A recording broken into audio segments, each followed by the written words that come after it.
¿Te has preguntado alguna vez cuánto ruido hace una mentira cuando se envuelve en luto y se lanza contra la cámara? Hoy lo vas a escuchar sin filtros. Empieza en el tanatorio de Arcos de la Frontera. Todavía huele a incienso y a rosas frescas cuando Tamara, la hermana de Michu, se acerca a Gloria Camila con un abrazo que parece sincero. «Eres maravillosa, gracias por cuidar de mi sobrina», le susurra.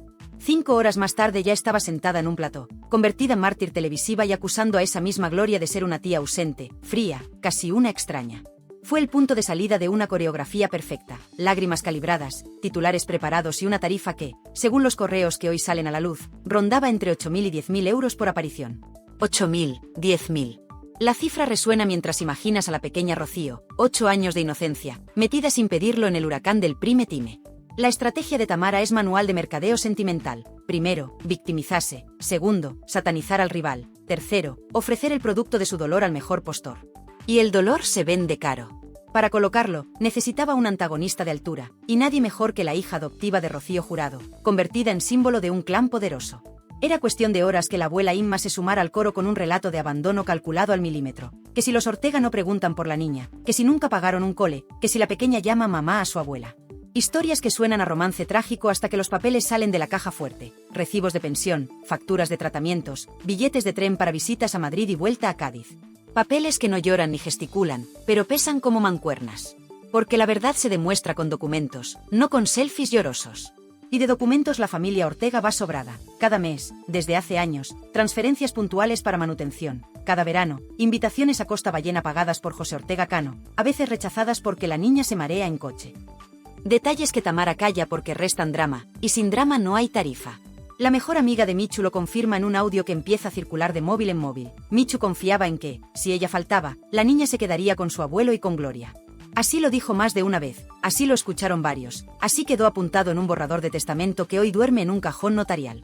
Mientras Tamara repite en cada plató que Gloria ni sabe el colegio de la cría, la tía recita de memoria el nombre del centro, la clase de danza, los trofeos ganados y la talla de zapatos. Lo hace sin estridencias, en un rincón de pasillo televisivo, lejos de la mesa central donde el show necesita sangre fresca. A su lado, Ortega Cano calla. Prefiere que hablen los extractos bancarios antes que las tertulias. Hay quien confunde su silencio con culpa, otros saben que en los juzgados gritar sirve de poco. En Arcos, los vecinos recuerdan algo que los focos no cuentan. Michu y su familia llevaban años a la gresca. La distancia no nació con la muerte, venía de antiguo, de préstamos sin devolver, de discusiones por custodia, de reproches en fiestas de guardar. Cualquiera que haya pasado una tarde en la terraza de la Avenida de la Constitución lo sabe. Y esa memoria colectiva choca ahora con la narrativa de amor incondicional que intenta vender Tamara. Entre tapa y tapa, el rumor corre, la hermana necesita dinero, la madre tiene deudas de vieja reforma, las exclusivas son la vía rápida. Pero si algo indigna más que el negocio del dolor es la incoherencia. Tamara exige la tutela de Rocío mientras ignora que no posee la de su propio hijo, cedida al padre tras un acuerdo silencioso. Ese dato judicial no lo grita en Tardear, claro. Tampoco menciona que su última visita a la niña fue hace meses, ni que la psicóloga escolar alerta de estrés postraumático por sobreexposición mediática. ¿Qué importa el bienestar real cuando el SARE depende de un sollozo bien colocado? La abuela Inma, más prudente, habla bajo y resbala menos. Asegura que la niña quiere dormir conmigo, que llora si piensa en Madrid, que los colegios caros no garantizan educación. Declara con candidez que Tamara y ella tienen la familia perfecta para la pequeña, mientras camareros de Arcos las escuchan planear cuántas deudas podrán saldar con la próxima aparición televisiva. Lo cuentan los que estaban a 2 mesas de distancia, lo escuchan los vecinos hartos del circo, lo repite el chico que sirve el café al alba. Estaba clarísimo, hablaban de billetes como quien plancha sábanas. Y en paralelo, la Fiscalía de Menores, esa que si decide y no cobra del SARE, abre expediente. Primer paso: revisar antecedentes, historiales, entorno. ¿Qué se encuentra? Documentos de manutención, notas del colegio, informes psicológicos. Todo en regla por parte de los Ortega. ¿Qué tropiezos ve? Pagos atrasados, denuncias cruzadas, un hijo al cuidado de terceros en el lado de Tamara. Las balanzas judiciales suelen inclinarse por datos, no por lagrimales. El público empieza a oler el fraude. Las redes, que pueden ser crueles pero también justas, crean un hashtag, la niña no se vende. Ver mariposas blancas inundar comentarios recuerda que la voluntad de Michu no era un decorado, era su deseo repetido a quien quisiera escucharla. Esa voz, ahora silenciada, resuena en cada mensaje que apoya a Gloria, en cada captura de pantalla con las tarifas de Tamara, en cada pregunta exigente que asoma en el chat en directo de los programas de tarde. Así se levanta el telón del gran escándalo, mentiras desmontadas una a una, sueldos al descubierto, amistades traicionadas por la codicia y la sombra de una niña que solo quiere bailar sin que cada paso entre en contabilidad televisiva. Este relato no necesita espectáculo artificial ni promesa de sorpresas tras la pausa. La realidad trae munición de sobra. Habrá correos filtrados, audios explosivos, testigos inesperados y comprobantes bancarios que arden como pruebas. Todo está sobre la mesa, y cada dato expuesto pesa más que 1000 frases lastimeras. Aquí empieza la disección. Vamos a cortar con bisturí cada argumento de la familia materna, a mostrar la factura detrás de cada lágrima y a recordar que la infancia no es moneda para tapar deudas. La niña de 8 años merece algo mejor que convertirse en trending para pagar la reparación de un coche, un recibo de luz o el alquiler atrasado. Merece una rutina donde la palabra tía suene a abrazo, no a taquilla. Merece que todo el que pronuncie su nombre se pregunte primero si la protege o la vende. Con esa pregunta clavada como aguijón, seguimos. A partir de aquí, cada prueba que salga a la luz será un clavo más en el ataúd de la mentira. Y cuando caiga el último clavo, no habrá tarifa que compre un segundo más de credibilidad. Porque las mentiras, por muy altas que suenen en el plató, acaban estrellándose contra la pared de los hechos. Y hoy esa pared mide exacto, pensiones, documentos, testigos y un testamento que, en cuanto se abra, pondrá a cada cual en su sitio. Esto no es espectáculo. Es la autopsia de un engaño. Y la verdad, cuando se muestra así, sin maquillaje, puede doler más que cualquier directo sobreactuado. ¿Oyes ese zumbido? Es el audio que Tamara quería enterrar bajo montañas de programas, el mensaje que su propia amiga, sí, la que compartía meriendas y confidencias con Michu, grabó en el móvil hace un año y que hoy circula de chat en chat como si la verdad hubiera encontrado altavoz propio. La voz de Michu suena cansada, casi susurrada. Si me pasa algo, Rocío que se quede con su abuelo y con Gloria, mamá y Tamara no podrían con todo. Y luego viene la frase que estalla como bomba de feria, no quiero que mi niña sea moneda de cambio. Punto. Silencio. Fin de la fantasía de la familia abnegada. Mientras medio país reproduce ese audio camino del trabajo, Tamara aterriza en otro plató. Quiere contrarrestar el golpe y en lugar de pruebas, ofrece más lágrimas, más reproches, más abstracciones. Ese audio está sacado de contexto, dice, aunque no explica qué contexto convierte mi niña no se vende en otra cosa que un sos de madre protectora. El presentador, que huele a trending, no la presiona, prefiere la lágrima a la lógica, pero en redes la lógica manda. Y la red arde. Hashtags como almohadilla mentira familia Michu y almohadilla Tamara Tarifa trepan por la lista de tendencias mientras el audio se repite a la velocidad de un chisme bien condimentado. Ahora el público exige más que frases sensibleras, quiere papel. Y el papel llega en forma de correos electrónicos. Asunto, propuesta de entrevista exclusiva. Cuerpo, temas a tratar, abandono, falta de manutención, entorno tóxico. Honorarios, 8.000 a 10.000 euros por intervención, plus por conexiones adicionales. Las cifras, escritas con la frialdad con que se anota una lista de la compra, circulan sin censura. Nadie las niega, porque ¿cómo negar un encabezado con firma digital y hora exacta, enviado menos de 24 horas después del entierro? La gente se indigna y se indigna con razón. Mientras el ataúd bajaba al nicho, el show ya cotizaba en la bolsa del morbo. Gloria, por su parte, apenas responde. Deja que hablen los registros bancarios, transferencias mensuales de manutención, facturas médicas, recibos de material escolar. La contabilidad no llora, pero pesa. José Ortega Cano exhibe un simple extracto que muestra las aportaciones realizadas durante los últimos 5 años. Algunas son generosas, otras discretas, todas constantes. No hay altavoces, no hay cámaras. Solo números que desnudan la retórica victimista de Tamara.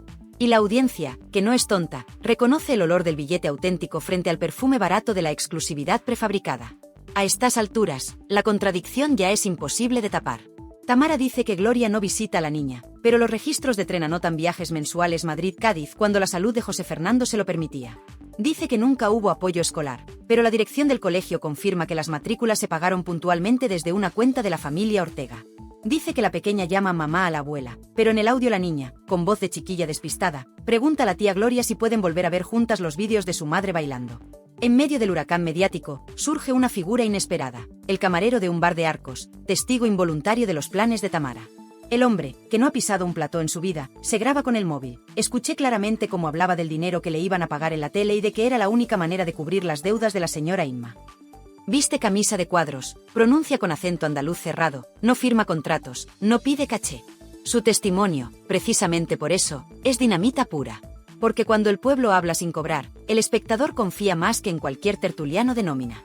El relato de Tamara se desmorona, pero ella insiste. Sigue en la línea de somos la única familia que se preocupa. Parece olvidar, o decide ocultar, que la custodia de su propio hijo está en manos de su expareja. Ese detalle, confirmado en el juzgado de familia de Jerez, deja al público boquiabierto. Quien no puede cuidar al suyo pretende hacerse con otro argumentando amor incondicional. ¿No es contradictorio? Ella esquiva preguntas, culpa a abogados, dice que fue un acuerdo temporal. Pero el expediente indica otra cosa: pérdida de custodia por inestabilidad económica y emocional, una sombra que la sigue aunque apague su móvil. Del lado de los Ortega, la prudencia domina. Marina, la empleada que lleva 20 años con la familia, ofrece el dato que clava el clavo definitivo. Cada vez que la niña venía a Madrid, Tamara tardaba días en responder a los mensajes. Parecía más interesada en cuando regresaba la cría para cuadrar sus historias con la prensa que en saber si estaba bien. Y muestra capturas de pantalla de conversaciones educadas, sin exabruptos, donde Gloria informa horarios de sueño, menús saludables, actividades de ocio. Son mensajes sencillos, pero la sencillez aquí vale oro porque contrasta con el melodrama impostado. La psicóloga escolar entra en plano, aunque sin rostro ni nombre, protección profesional, y lanza un aviso grave. La pequeña Rocío presenta síntomas de ansiedad anticipatoria cada vez que ve una cámara y teme que cualquier adulto pueda convertirse en tertuliano. Ese diagnóstico es duro como piedra. La audiencia se encoge. La discusión deja de ser un duelo de primos y pasa a ser una carrera contrarreloj para frenar un trauma infantil. Y ahí, la balanza moral se parte en dos. Quienes ganan dinero mostrando a la niña pierden lo que queda de credibilidad. Quienes callan y pagan de su bolsillo comienzan a ser vistos como tabla de salvación. La fiscalía, al tanto de la tormenta, acelera pasos, pide informes al colegio, cita a Tamara e Inma, revisa las cuentas de ambos lados. Los Ortega aportan extractos y certificados médicos. Tamara aporta recortes de periódicos y la promesa de un documental propio que revelará la verdad. El fiscal frunce el ceño. Los tribunales no se mueven por promesas futuras ni titulares ruidosos. Se mueven por pruebas, por entornos estables, por historiales de cuidado. Y Tamara, con su propia custodia perdida, no pasa el filtro ni con tacones de escándalo. Mientras tanto, en la calle, el público traduce datos e indignación. El hashtag #la niña no se vende supera los 200.000 tweets. Se comparten memes donde una mariposa blanca aplasta fajos de billetes. Influencers ajenos al corazón se suman para denunciar que el dolor infantil no es carne de clic. La corriente gira. Los anunciantes sopesan: ¿invierto en un programa que expone a una niña contra la voluntad de su madre? Algunos ya retiran publicidad, otros piden contexto responsable. La presión económica hace más daño que 100 editoriales éticas. En este punto la mentira se queda desnuda. Los correos de Tarifa, los audios de Michu, las capturas de viaje, el testimonio del camarero, el informe de la psicóloga, la custodia perdida del hijo de Tamara. Todo forma una cadena imposible de romper. Y la audiencia experimenta ese momento catártico en que la farsa se revienta como globo pinchado. No hay furia mayor que la del público que descubre que lo han querido usar como caja registradora de lágrimas alquiladas. Gloria, ya con terreno despejado, aprovecha un único minuto en fiesta para lanzar la frase que corre como pólvora: no voy a discutir por amor, demostraré el amor viviendo con la niña, no viviéndola en antena. ¡Boom! Un hashtag nuevo nace al instante: #amor sin antena. La gente se vuelca. Vídeos de mariposas hechas con servilletas inundan TikTok. Rocío, sin saberlo, se convierte en símbolo de cómo la dignidad puede ganar, aunque sea un rato, la batalla a la telebasura. Queda la firma del juez, sí, y queda el trámite notarial, pero la opinión ya dictó sentencia. Lo que Tamara no entendió es que una mentira necesita continuidad, y la continuidad se agota cuando las pruebas reales hablan. Hoy esas pruebas hablan alto y claro. Hablan en voz de audio, en voz de recibo bancario, en voz de camarero anónimo y en voz de psicóloga que protege anonimato. Y cuando tantas voces se unen, ni 8.000 ni 10.000 euros bastan para silenciarlas. Ahora entra el dinero en escena con toda la suciedad de un billete arrugado. Porque una cosa es llorar a tu hermana y otra muy diferente es sentarte a negociar cifras al mismo tiempo que encargas coronas de flores.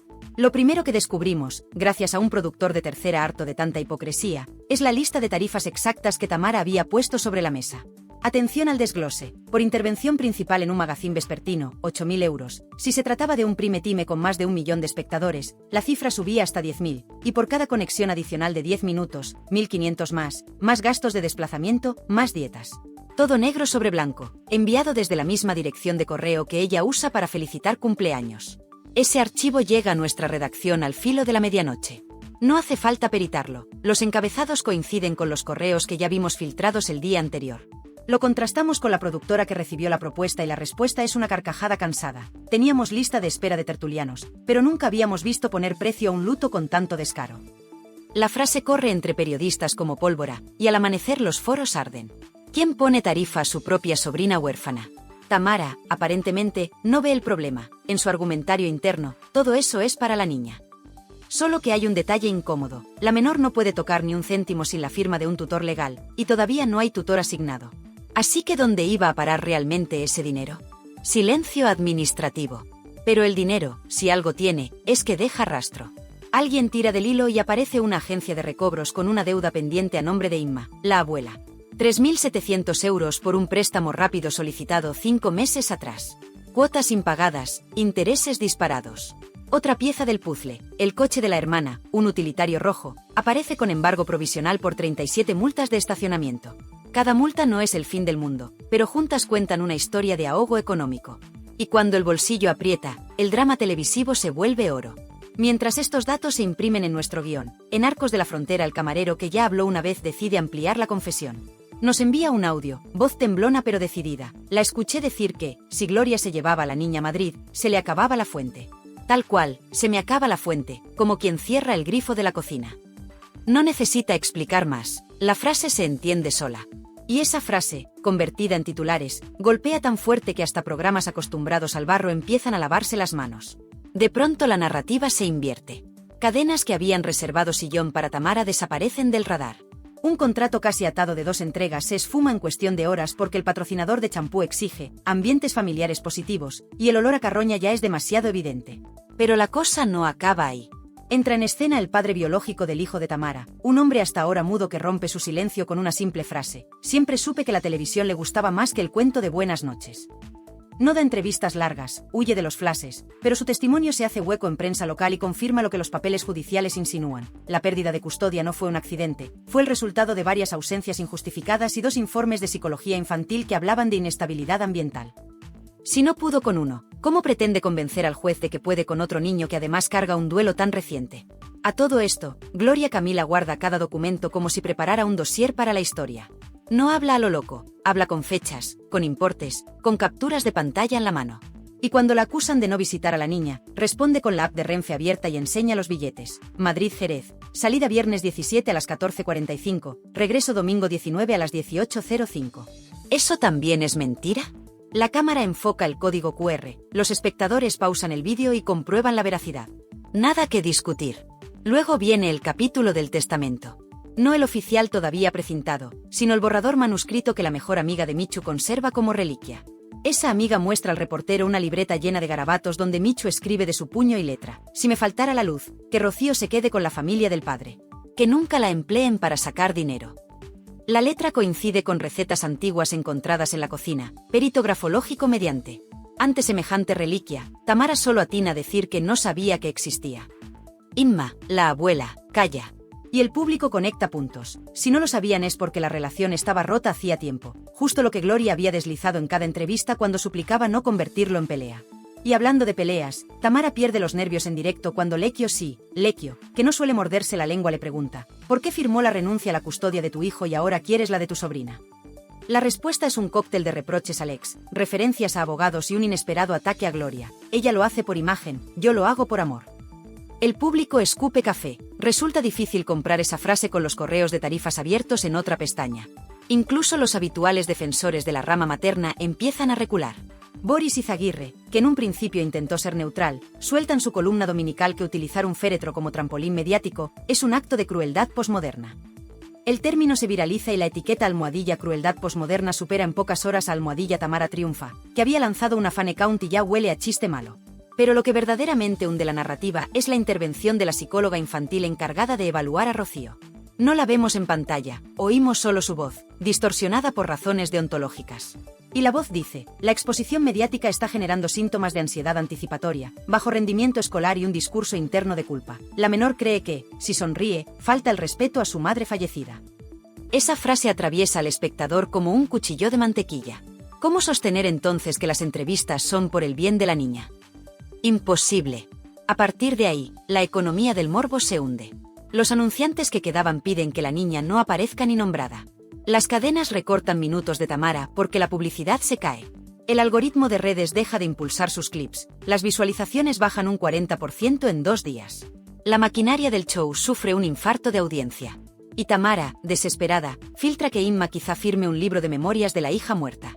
Las redes estallan. ¿Memorias de quién? ¿Quién escribe un libro sobre una hija para pagar deudas? La editorial contactada desmiente. Jamás hubo tal contrato. Otra mentira al aire, otra bala disparada a su propio pie. Entretanto, Gloria cuida el detalle más pequeño. Envía a la escuela el justificante del próximo viaje a Madrid para que Rocío participe en terapia familiar. Se asegura de que la niña lleve la mariposa blanca de papel que le regaló su madre y escribe a mano una nota para la profesora. Si la pequeña se entristece, recuerde que su mamá le pidió volar alto. Esa nota acaba filtrada, benditas filtraciones que arden por hacer el bien, y se convierte en imagen viral. La gente imprime mariposas blancas, las cuelga en balcones y sube fotos con el lema "Las alas no se venden". La abuela Inma, en un último intento de recuperar el relato, concede una entrevista al canal local. Quiere sonar conciliadora, pero se le escapa la frase fatal: la niña está acostumbrada a dormir conmigo, si se va, yo me quedo sin compañía. Las redes saltan, ¿compañía o custodia? La diferencia es abismal y ahora todo el mundo la ve claro. En la sección de comentarios, un usuario escribe: los niños no son muletas emocionales. El mensaje recibe miles de likes en cuestión de minutos. Nadie puede contra esa verdad tan simple. Cuando el día acaba, Tamara lanza un comunicado diciendo que perseguirá legalmente a quien difunda correos privados. Abogados consultados se encogen de hombros. Los correos en cuestión no contienen datos médicos ni bancarios protegidos. Son ofertas de contratación enviadas voluntariamente. La libertad de información se impone. Y el intento de intimidar periodistas suena a pataleta más que a estrategia viable. Mientras tanto, la fiscalía ya ha entrevistado a Tamara y a Inma. Salen de la sede con la cabeza baja, sin declaraciones. Gloria entra una hora después, con carpeta organizada, y sale con la misma serenidad con que entró. No hace declaraciones, solo levanta la mariposa blanca, muestra una sonrisa cansada y se va en silencio. Ese silencio resuena más que cualquier eslogan. La audiencia, por fin, percibe el contraste definitivo: la mariposa frente al billete, el símbolo frente a la tarifa. Y elige. Elegir no siempre es apretar un botón, a veces es retirar la mirada del show que intentó devorar el duelo de una niña. Los datos de SARE lo demuestran. El programa que dio voz a Tamara cae del 12 al 7% en una semana. El morbo, cuando se descubre impostado, se marchita rápido. La dignidad, en cambio, germina en cada espectador que apaga el televisor y piensa: ni un euro más a costa de esta cría. Queda el fallo del juez, sí, pero el veredicto social ya está dictado. Tamara puede seguir gritando, puede seguir poniendo precio a sus sollozos, puede incluso publicar un libro que nadie ha encargado. Pero la etiqueta de crueldad posmoderna la acompañará como sombra, y cada vez que suene su teléfono con oferta de plató, el productor recordará la caída brutal de audiencia y la huida de anunciantes. Al final, la mentira se ahoga en su propia codicia. Y la niña, por mucho que cueste creerlo, empieza a vislumbrar un futuro sin micrófonos a 2 pasos de su pupitre. Porque no hay relato que resista el peso combinado de audios reales, correos reales y el simple instinto humano de proteger a un menor. Ese instinto, hoy, se ha convertido en mariposas blancas pegadas en miles de ventanas. Y las mariposas, a diferencia de los billetes, no valen nada en el mercado, pero lo valen todo cuando lo que está en juego es la infancia. No olvidemos el impacto en la propia niña. La psicóloga escolar, bajo anonimato profesional, alerta de señales de ansiedad, pesadillas con cámaras, rechazo a micrófonos, miedo a que la tita de la tele cuente cosas del cole. Cuando la salud emocional entra en escena, cualquier debate de cachés queda ridículo. Y ahí es donde los Ortega, que hasta entonces aguantaban en silencio, deciden poner límites. La menor no aparece. Punto. Sin rostro, sin nombre en rótulos, sin planos robados a la salida del colegio. Ese gesto, que resta morbo, suma respeto. La reacción del público es de hola. Aparece la consigna: la niña no se vende, en comentarios, en redes, en imágenes de mariposas blancas pintadas en cuadernos escolares que padres suben para apoyar. Los anunciantes toman nota. Un patrocinador retira su bloque de un programa que había cebado el conflicto con imágenes de la menor. Cuando el dinero que entra por publicidad empieza a peligrar, los platós moderan el discurso. Ironía, el mismo motor económico que alimentó el circo obliga ahora a bajar el volumen. Y mientras todo esto sucede, la Fiscalía de Menores pide oficialmente los papeles. Entorno, solvencia, estabilidad, antecedentes. En el lado Ortega, documentación ordenada, apoyos sanitarios, plan escolar alternativo en Madrid, red de apoyo con Marina. En el lado Tamara Inma, deuda reconocida, ausencia de custodia previa, ingresos irregulares dependientes de apariciones televisivas. Cuando un fiscal mira eso en frío, sin música de fondo, ¿dónde crees que ve más estabilidad? Hay un último giro que pone la piel de gallina. En los documentos de negociación de caché aparece una nota: si Gloria no contesta, pivotar al tema de Rocío Carrasco para mantener interés. O sea, si no vende un duelo, vender otro. De herida en herida hasta que alguien pique. En ese punto ya no es familia, Es estrategia de plató de máxima audiencia. Y la gente lo nota. Por eso los comentarios se han vuelto más duros. Con la pena ajena no se hace negocio. Dejad a la niña. Basta de mentiras de luto. Todo este tramo de la historia deja clara una cosa. Cuando el dinero entra por la puerta, la coherencia sale por la ventana, salvo que alguien cierre el pestillo a tiempo. Los documentos, los testigos, los audios y las cifras en euros, o mejor dicho, en miles de euros, muestran quién protegía y quién facturaba. No hace falta gritarlo, basta leerlo. Voy a pedirte algo. Imagina la escena con los ojos cerrados, sin logos, sin rótulos, sin aplausos enlatados. Solo personas. Al fondo, una niña de 8 años que sujeta una mariposa de cartulina blanca. Delante de ella, 2 caminos. A la izquierda, un pasillo de focos y sillas giratorias donde cada paso se paga con exclusiva y cada llanto sube el caché. A la derecha, una puerta de madera con bisagras que crujen y una casa con olor a potaje de abuela, donde el único ruido es la campanilla del colegio. Ahora pregúntate, ¿qué mano la empuja? La respuesta debería ser fácil, pero no lo ha sido porque alguien decidió colocar un mercadillo de mentiras entre el pasillo y la puerta. Y con ese mercadillo se construyó una historia de héroes y villanos que hoy, por fin, vamos a desmontar hasta la última tuerca. No hay guionistas invisibles, no hay temporada de relleno. Hay datos, nombres propios y un puñado de facturas que queman más que cualquier trending topic. Así que ajusta el volumen, porque lo que viene no es un final de programa, es la autopsia pública de la codicia. Empezamos por la pieza más delicada, la custodia de la niña. Según la versión de Tamara, ella es la única que vela por la pequeña, la única que la arropa, la única que conoce sus rutinas. Suena bonito. Pero cuando la Fiscalía de Menores pidió calendarizar quién ha acompañado a la menor a las revisiones médicas, aparecieron 19 citas en las que se registró la firma de Marina, la empleada de los Ortega, y 0 en las que firmara Tamara. 19-0. Dostoyevsky no podría haber dibujado un contraste mayor entre discurso y realidad. Luego vinieron las notas del colegio, boletines trimestrales firmados por el abuelo José y 2 correos de Gloria consultando extraescolares. Por parte materna, un permiso para sacar a la niña a una actuación de sevillanas, que al final no se celebró. Datos fríos que hablan más alto que cualquier lágrima a la carta. Con la Fiscalía mirando cada detalle, Tamara intentó un giro televisivo. Los Ortega compran voluntades con dinero. Pero resulta que el dinero no siempre es sucio, a veces es manutención legal. Y, cuando se cotejan las cuentas, salta la sorpresa. Las transferencias mensuales de José Ortega Cano alcanzan un total de 48.000 euros en los últimos 4 años. Eso, sin contar los 10.000 gastados en psicólogos y logopedas especializados para la niña, pagos con tarjeta que llevan el nombre de Gloria. ¿Dónde quedaron, entonces, los abandonos que ella denunciaba? La defensa de Tamara naufraga y recurre a su última bala, el afecto. Dice que la niña solo duerme tranquila a su lado. Pero la psicóloga escolar presenta un informe diferente. La menor concilia el sueño cuando se le garantiza que ninguna cámara la grabará al despertar. No es la presencia de Tamara la que la calma, es la ausencia de focos. Ese párrafo se convierte en trending alternativo bajo el hashtag #sueño sin cámaras. En 24 horas, miles de usuarios cuelgan fotos de sus propios hijos dormidos con el texto «Ellos no son contenido, son vida». Se viraliza más rápido que cualquier intervención de la hermana. En paralelo, los programas que aún sostenían la versión de Tamara se topan con la realidad de su rating. Una noche, en pleno directo, el contador de audiencia cae a la mitad cuando ella empieza a acusar otra vez a Gloria. La dirección decide cortar su intervención y saltar a un bloque de cocina. El SARE se recupera. Moraleja, la indignación vende, pero el hastío la destruye si es un engaño descarado. Las redes celebran el corte como victoria de la mariposa blanca, y Tamara enfurece. Llama a la productora, exige más tiempo, amenaza con irse a la competencia. Respuesta, te llamaremos. Silencio. Quien tampoco calla es el padre del hijo de Tamara.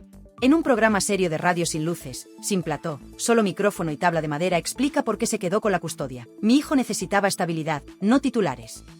Sus palabras pesan porque no huelen a revancha, suenan a cansancio real. En ese mismo espacio, el locutor lee una pregunta enviada por un oyente. ¿Qué pasará si Rocío ve este show dentro de 10 años? Nadie contesta. La reflexión queda flotando y atraviesa más conciencias que las mejores líneas de guión de cualquier tertuliano. Mientras el escándalo se desinfla por un lado, en Madrid ocurre algo que no esperaban las cámaras. La niña llega a casa de su abuelo para pasar un fin de semana de descanso y se encuentra con un sobrelacrado. Dentro hay fotografías de su madre sonriendo en una verbena, una pulsera de cuentas y un dibujo que ella misma hizo con 7 años. Nadie grabó la escena. Marina, ojos brillantes, cuenta después en voz baja. La cría se abrazó a las fotos y se quedó dormida en 5 minutos. El detalle salta a la prensa porque un primo lejano envía la historia por WhatsApp. No hay vídeo, no hay imagen, solo el relato. Y, aún así, es el contenido más compartido del día. La lección es clara como el agua. El silencio emotivo impacta más que un grito monetizado. Tamara, viendo derretirse su narrativa, intenta otro golpe de efecto. Anuncia conferencia de prensa con nuevas pruebas. Acuden 3 cámaras y 2 redactores. Presenta un dossier de recortes de revista y 2 capturas de mensajes sin procedencia verificada. Los reporteros preguntan, ¿hay documentación oficial? Responde con rodeos, se enfada, abandona la sala. A la salida la espera solo un fotógrafo freelance que ya ha decidido vender la imagen al mejor postor. La instantánea es demoledora. Tamara sola, carpeta en mano, agua de lluvia en el rostro. No la lluvia del drama, sino la lluvia literal de un cielo que parece tomarse revancha. En contraste, Gloria utiliza su único minuto semanal de televisión para leer la carta que la niña le dictó. Tita, cuando vuelva a Madrid quiero pintar la mariposa grande. La cámara enfoca su mano temblorosa, no su cara. La presentadora intenta exprimir emoción, pero Gloria se niega, las lágrimas son privadas. Y se levanta. Ese gesto se viraliza al revés. Un minuto de televisión vaciado de espectáculo se convierte en oro para la credibilidad. Porque a veces el show no es llenar la pantalla, sino vaciarla. Entre un escándalo y otro, la fiscalía acelera. Cita a psicólogos, pide informes de ingresos, revisa historiales educativos. Todo apunta a un dictamen rápido. La estabilidad, sobre la mesa, tiene números y rutinas. La inestabilidad, apenas promesas y deudas. Tamara se entera de que el fallo podría salir antes de lo previsto. En desesperación, contacta con un viejo representante de realities. Quiere fichar por un formato de supervivencia en islas. La productora le contesta que no puede costear la mala prensa. Sin plató, sin caché, sin relato, así se desinfla el globo. Y entonces llega la fecha señalada, apertura oficial del testamento de Michu. Se reúnen notario, abogado de la familia paterna, representante de la materna, fiscal de menores. Tamara no asiste, envía procurador. El documento no sorprende a quienes conocían la letra de Michu. Mi hija Rocío quedará al cuidado de mi suegro José Ortega Cano y de mi cuñada Gloria Camila, hasta la capacidad plena de mi esposo. Punto final. Sin condiciones, sin asteriscos, sin cheques en blanco. Lo que era un audio en rumor se convierte en papel vinculante. En las afueras, la prensa espera reacción. Sale el abogado de los Ortega, levanta la mano con un sobrelacrado y dice, nada que añadir, la voluntad de Michu es clara. Ahí acaba el culebrón y empieza la realidad, la justicia, la rutina, la infancia.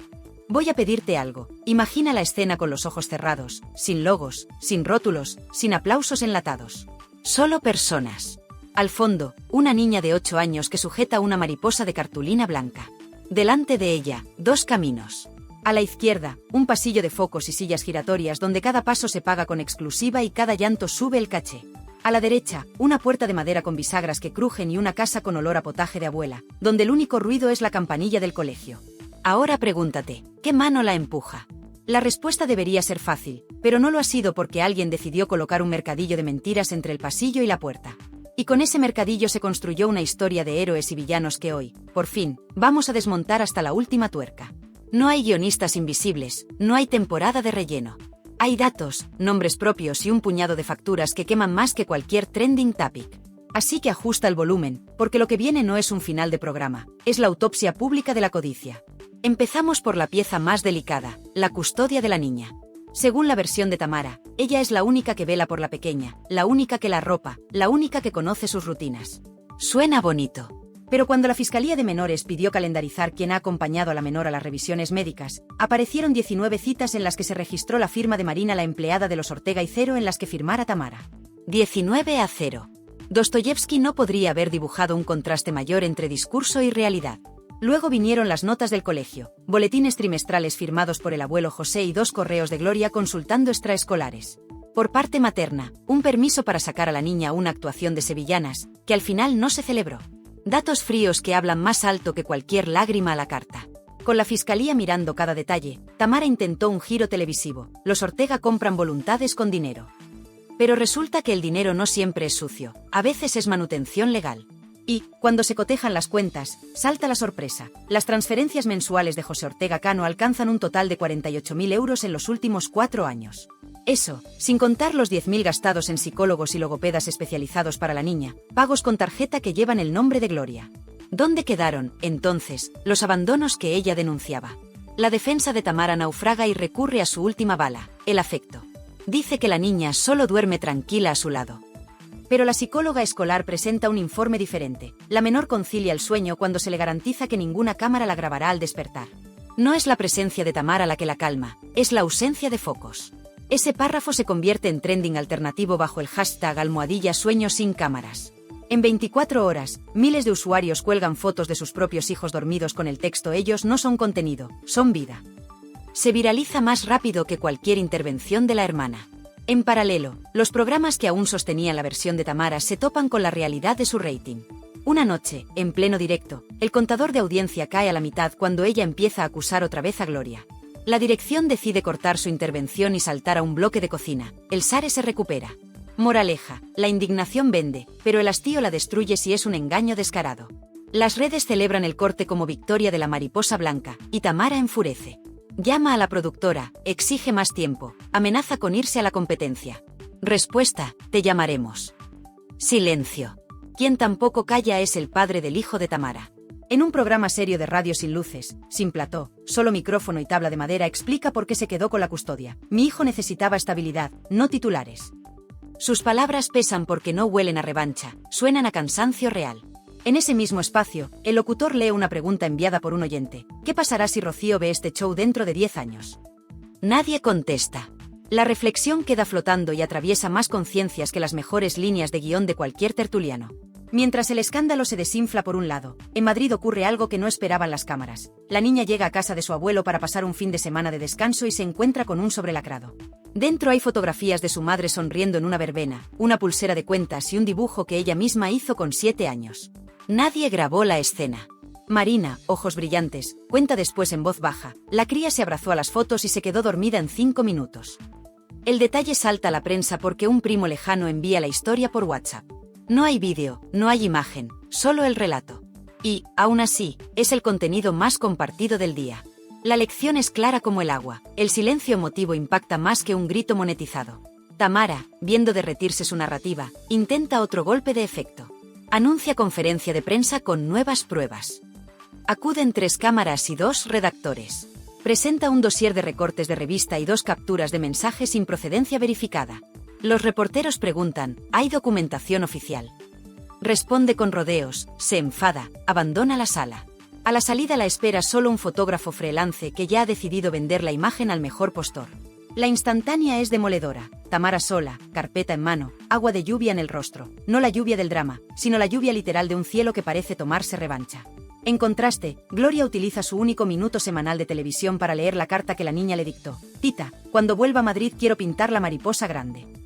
La cámara enfoca su mano temblorosa, no su cara. La presentadora intenta exprimir emoción, pero Gloria se niega, las lágrimas son privadas. Y se levanta. Ese gesto se viraliza al revés. Un minuto de televisión vaciado de espectáculo se convierte en oro para la credibilidad. Porque a veces el show no es llenar la pantalla, sino vaciarla. Entre un escándalo y otro, la fiscalía acelera. Cita a psicólogos, pide informes de ingresos, revisa historiales educativos. Todo apunta a un dictamen rápido. La estabilidad, sobre la mesa, tiene números y rutinas. La inestabilidad, apenas promesas y deudas. Tamara se entera de que el fallo podría salir antes de lo previsto. En desesperación, contacta con un viejo representante de realities. Quiere fichar por un formato de supervivencia en islas. La productora le contesta que no puede costear la mala prensa. Sin plató, sin caché, sin relato. Así se desinfla el globo. Y entonces llega la fecha señalada, apertura oficial del testamento de Michu. Se reúnen notario, abogado de la familia paterna, representante de la materna, fiscal de menores. Tamara no asiste, envía procurador. El documento no sorprende a quienes conocían la letra de Michu. Mi hija Rocío quedará al cuidado de mi suegro José Ortega Cano y de mi cuñada Gloria Camila, hasta la capacidad plena de mi esposo. Punto final. Sin condiciones, sin asteriscos, sin cheques en blanco. Lo que era un audio en rumor se convierte en papel vinculante. En las afueras, la prensa espera reacción. Sale el abogado de los Ortega, levanta la mano con un sobrelacrado y dice, nada que añadir, la voluntad de Michu es clara. Ahí acaba el culebrón y empieza la realidad, la justicia, la rutina, la infancia.